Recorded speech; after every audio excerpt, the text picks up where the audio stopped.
Oh, hello friends. If you are watching this, thank you for subscribing to the Patreon. It is much appreciated. Honestly, it means the world to me. Thank you very much. Now, if you're new to this, in a nutshell, what I'm going to do is I'm going to spend the next kind of 10 minutes or so talking about what's been going on in the world of mixed martial arts in a very funny roundup kind of way. And there has been some funny shit going on this week, let me tell you. People going to prison. Well, not to prison, people being arrested. All kinds of stuff. And as you know, if you don't know, I place a lot of terrible bets. And last week was no exception. It wasn't a brilliant card, but let's get into the terrible bets that I placed and see how those got on. So Maurice Green against Marcos Rogerio de Lima, 265 pounds, a heavyweight fight. This was my pick of the week. I had Marcos Rogerio de Lima getting the finish, but unfortunately, I still stand by my pick because Green is a big old load of garbage, and he looked like a big old load of garbage. Oh, that's really harsh. I'm sorry, Maurice Green. You'll never watch this, so why am I apologising? I mean, although I stand by it, that performance was pretty fucking bad, my man. You know, you stick to crochet. You know what I mean? I don't know what's next for Lima. It's not a particularly impressive win, like, for him either, because, like, who is, like, Maurice Green? So, yeah, who cares who matches up with them next, to be perfectly frank. One of the fights I had my arm, friend of the show, Neil Magny. He doesn't know he's a friend of the show, but he is. We had a very good chat at Fight Night 90 back in Vegas. Very nice guy. Like, was just willing to just sit and just had a chat with me whilst we were watching the fights because he was taking some pictures and then there was an empty seat next to me. So, yeah, really, really good guy. Really cool guy. And it was great to see him get in the win column against Jeff Hands of Steel, Neil. And I did predict this one as well. I thought that this would be how it would go. It was a vintage Neil Magny performance. He looked very, very good. So I didn't have it as my pick of the week, and I should have done, because for me this was always going to happen. Do you know what I mean? Like, Neil Magny is got a severely underrated skill set, and I cannot wait until he gets in the octagon with Khamzat Chimaev, because Khamzat Chimaev, like, he's doing all these posts about, like, Neil Magny, stop being chicken man. It's like, chicken man? He's not the one that backed out of the fight, you fucking idiot. Do you know what I mean? It's like, has all that COVID rotted your fucking brain, Khamzat? You're the one that pulled out. Neil Magny was literally the only one that was saying he was willing to fight you, and you're calling him a chicken? Do you know what I mean? Go back over to the sink, see if you can dig out some more of your lungs that you're coughing up, and then while you're at it, try and dig into your memory banks and remember. You know, I don't know. I think, like I said, I really like Khamzat Chimaev. I think that it's going to be interesting to see what happens when he goes up to some better competition. And Neil Magny is that. Neil Magny is better competition. Like, mark my words. It's not going to be as straightforward as he thinks. And anyway, then we had one fight called off. Hebas against Angela Hill was called off. I had Hebas by submission in that one, but obviously that was void. And as I always say, a void is better than a loss. Do you know what I mean? I'm a big proponent of that motto. So it's really more of a way of life. So we then had Donald Cerrone against Alex Moreno. Now, I did say I was picking with my heart and not with my head. And any time you've got somebody coming in as an underdog against Cowboy Donald Cerrone, you should probably take it, because Donald Cerrone is unfortunately very beatable these days. As much as I like Donald Cerrone, I'm a huge fan of his. He is the ultimate badass. Like, he's just brilliant. And he goes to fight every single time, and he goes out on his sword. And I don't know, it was kind of upsetting to see him get flatlined. Well, he wasn't flatlined, he was just beaten to a pulp in the first round, never really looked into it. And yeah, it's just that I don't like. I think that he should, who is anybody to tell Donald Cerrone to retire? He is an ultimate badass and he will do what the fuck he wants, right? But 6 fights without a win, that doesn't look good, does it? I'm sure even Donald Cerrone would concede that. Do you know what I mean? But, like, because I would not talk shit on Donald Cerrone because I'm too big a fan of his, quite frankly. He's just such a fucking character. Do you know what I mean? He goes out there, like, with his cowboy hat on, he lives on a ranch, he trains on a ranch, all he does all day is quad biking, extreme sports, he shoots guns, he chews tobacco, and he goes into a cage and he fights for a living. What is not to like about that? He's a fucking legend of the sport. Big up Donald Cerrone. Got big love for that dude. And Yeah, I want to see him have one more fight. Dana White has said that he's going to have one more fight. A lot of people have said that's not fair because Tyron Woodley only lost 4 on the bounce. It's like, well, the difference here, guys, is that Tyron Woodley was on the last fight of his contract and Donald Cerrone isn't. So it's fair has nothing to do with it. It's the fact that, no, Tyron Woodley was out of contract. They'd have had to negotiate another deal. And the UFC were like, no, we're just going to let you go. And Cerrone's got a couple of fights left. He's going to fight on that same deal. And you know what? He, if anyone deserves one more fight to just get back in the win column, it's him. I think a good opponent for Donald Cerrone. He has alluded to going back down to 155. Bobby Green hasn't got an opponent at the moment, and Bobby Green is a good fight style for Cerrone because he's another guy that comes in swinging, and he leaves openings that Donald could exploit. But at the same time, Green needs a big win, and Donald Cerrone would be a literal feather in his cap. It's a kind of win-win for both guys, and I think that's a winnable matchup for Donald Cerrone as well. And I think, stylistically, that would be a really fun fight to watch, and it would be a lovely fitting end to Donald Cerrone's career if he was to choose to hang it up at that point. So yeah, for me, Bobby Green versus Cowboy Donald Cerrone, make that fight happen. So let's have a look at the news real quick, okay? So we've got one of the biggest things we're seeing at the moment is Logan Paul versus Floyd Mayweather. Now, I want to make this very clear. I want to make it abundantly clear so that there is no misunderstandings. I am going to pay to watch this fight.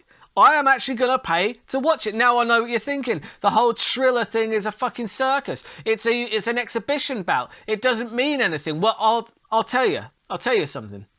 I'm going to watch this fight because they have done something here that has never been done in the history of boxing, right? In the history of Floyd Mayweather's career. Because the thing is, every fight that Floyd Mayweather goes into, he is the bad guy. If you're looking at it in wrestling terms, right? You've got in a matchup, you have to have a baby face and a heel, a good guy and a bad guy. And I know all of you are going, oh, but what does fake ass wrestling have to do with boxing? Well, I've got news for you, right? Life is pro wrestling, okay? So the sooner you get used to that, the sooner we can all just crack on and start enjoying ourselves. But with life being pro wrestling, those are the rules. You have to have a good guy and you have to have a bad guy. Now, Floyd Mayweather, right, is normally the bad guy. But the Paul brothers are so unlikable that they have turned the money-grabbing, shit-talking, wife-beating bad boy of boxing into the babyface. They've turned Floyd Mayweather into the good guy for the first time in his career. For the first time since he was Pretty Boy Floyd. I don't think he was even arguably a good guy then. But that's crazy. That is unbelievable. And you know what? I'm tuning into that fight. I'm tuning into that fight because it's Floyd Mayweather, the wife-beating egotist, who's going to be the good guy against fucking Logan Paul, who is a gigantic guy. He's a big dude, man. Do you know what I mean? I'm not saying he has a chance of beating Floyd Mayweather, but you know what? Strange shit sometimes happens. And, it seems like Floyd's getting very angry. Angry people make mistakes. I'm not saying that it's probably all just a bit, but either way, I'm in. Fucking sign me up. I am all in, baby. So yeah, the whole Fabian Sanchez, the Diego Sanchez got that coach, Josh Fabian. This is all just getting so sad now. Have you seen the video? Have a look at it. Type in Josh Fabian, Diego Sanchez on YouTube. You'll see the video. It's basically Diego Sanchez being hung upside down like a punching bag while Fabian kicks and punches and slaps him, right? And it's ridiculous. It's like, why are you doing this? And basically, apparently Fabian's his excuse for this was saying that, oh well, I'm getting his body acclimatized to impact. It's like, look, dude, I don't know if you've seen Diego Sanchez's fight career, but his body is plenty used to impact. Okay, fucking hell, do you know what I mean? If there's one thing that Sanchez's career has not been short of, it is impact to Diego Sanchez's body. Sad. It's getting worrying, isn't it? Never mind. Nothing we can do about it except just it's like a car crash. Just all you can do is watch. Rumble Johnson has been arrested and charged, apparently for credit card fraud. I mean, come on, Rumble, at least do something cool Do you know what I mean? At least slap somebody in a bar or something like that's retired. You know, at least do something that's cool. Credit card fraud? Come on, man. Apparently, it was related to an allegation that he used another person's credit card without their permission to book a plane ticket to Florida in November 2019. Surely that must be a misunderstanding. I can't imagine that Rumble Johnson's short of money. And I don't know. I don't know, but anyway, more on that story as it develops. I guess we'll come back to that next week. Alan Jouban has retired. You know, it's yeah, fair enough. I saw that coming a mile off. If I'm totally honest, he's a very good analyst. He's been doing ESPN more and more. He's got quite a lot of good skills outside of the octagon. He probably doesn't need to fight anymore. So yeah, fair play to him. I like Alan Jouban. He's a decent fighter. He's always been fun to watch. Yeah, best of luck to everything he does in the future. And Hernan Ferreira's win over Fabricio Volcan has been overturned.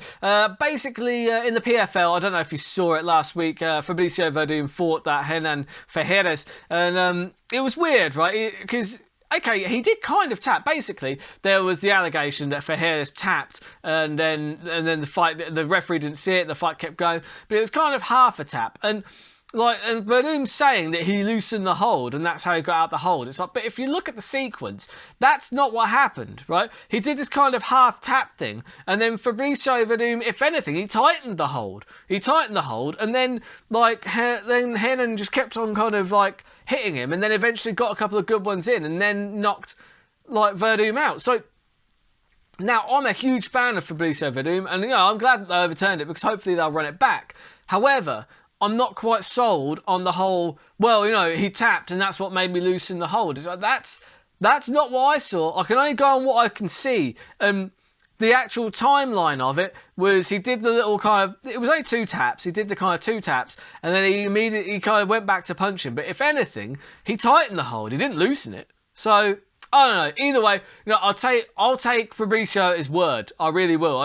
If he says he loosened the hold, then he loosened the hold, and to be fair, you shouldn't be tapping unless you're ready, unless you're actually wanting to loosen it. It's a bit of a dirty move. So I still side with Fabricio, if that makes sense. So I'm glad they overturned it. I'm hoping that they run that back because it was a decent fight while it lasted. And yeah, let's move into Troll of the Week. So first one I've got up here is basically, I call it the Stockton slap troll, because you've got Nate Diaz. It's Joe Rogan, when he does that kind of thing where he's like, oh, the whole reaction thing. It's like Nate Diaz gets beaten up for 5 rounds but lands 1 slap, and it's just like Rogan just losing his shit. Oh, that's fucking good. This is the memes that come from Rogan losing his shit they're pure gold. They really are. So we've got boxing corners versus MMA corners. I don't know if you saw that, it's Canelo versus Billy Joe Saunders at the weekend. It was a decent fight while it lasted, but it was stopped because Now this meme, it's quite good because basically, you've got the difference between MMA corners and boxing corners. The fight was stopped between rounds, round 8, right, because of this injury to Saunders' eye, right? And it doesn't really look that bad when you compare it to stuff like, because you've got Anthony Smith under the bottom, it's like boxing corners at the top. It's like tiny little cut underneath the eye. It's like, stop the fight. MMA corners, you've got Smith sitting there, my teeth are falling out. Do you know what I mean? It's like, because there was a time literally he picked up his teeth and just gave them to the ref. He was like, oh, onto them, mate. Oh, do you know what I mean? That's a bad night of the office, isn't it? When you're giving the referee your teeth. But yeah, so but it turns out that Saunders broke his orbital. That is legit. You definitely shouldn't continue fighting in a boxing match with one of the hardest power punchers in the sport, in Canelo Alvarez.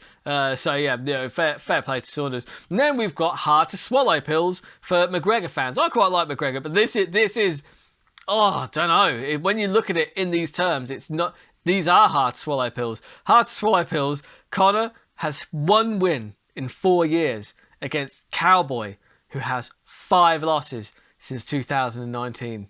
Oof. That's not great, is it? That's just not a great aesthetic, is it? And then the last one, we have got Anthony Johnson giving over his ID, and it's the McLovin ID. It's like, what's your name, McLovin? Rumble McLovin? I love that, because it's just such a fun, nice picture of Rumble Johnson as well. He's just smiling. It's like, yeah, because obviously he's been done for a credit card fraud. But yeah, so that is all the trolls of the week. So that's all I have time for. So I'll be placing some bets on some big fights coming up this weekend. Chandler against Oliveira, and obviously Tony Ferguson makes his return to the octagon against Beneil Dariush. There's going to be some real good fights. I'm going to be putting some terrible bets all over the place. So like I said, if you just join the Patreon, like and subscribe, like my YouTube, all that great stuff that would help me out a lot if you enjoy the content, and I do hope that you do, because I enjoy talking about it. But until next time, keep those odds long and those bets terrible.